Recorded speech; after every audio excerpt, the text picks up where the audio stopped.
मयूर केलीच्या एक बाजूला आहे आणि साप बघू शकता. छोटासा बेबी कोबरा आहे. तळून घ्या या छोटा बेबी कोबरा आहे आणि कसा बसला बघू शकता. त्यांचे कुत्रा आहे आणि कुत्र्यानं बघितलं. एक 2 ते 3 दिवसापूर्वीच तिथं रॅट स्नेक पकडलं होतं ह्या गाडीमध्ये आणि हा आता कोबरा आलाय. मी तेव्हा सांगून गेले होते इथं भरपूर साप आहे. अजूनही साप येऊ शकतात आणि बरोबर करेक्ट 2 दिवसानं आला. हे अग्रेशन बघा त्याचं कसं आहे. अग्रेसिव्ह आहे फार.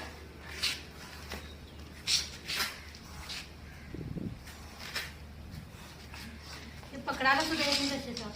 छोटे आहेत ना, छोटे असलेले साप पकडायला फार अवघड असतंय. छोटे साप तुम्ही मोठे साप पकडल्यानंतर वाहवाही करता, पण सगळ्यात अवघड काम छोटे साप पकडण्याचं असतंय. कारण त्याच्या तोंडापासून ते आमच्या हातापासूनचं डिस्टन्स फार कमी असतंय आणि ते मग डायरेक्टली बाईट करू शकतात. बघू शकता कसं वरती वरती आला हा साप.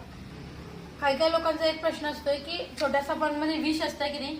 नागाचा पिल्लू आहे, विष असणारच, ऑब्व्हियसली असणारच.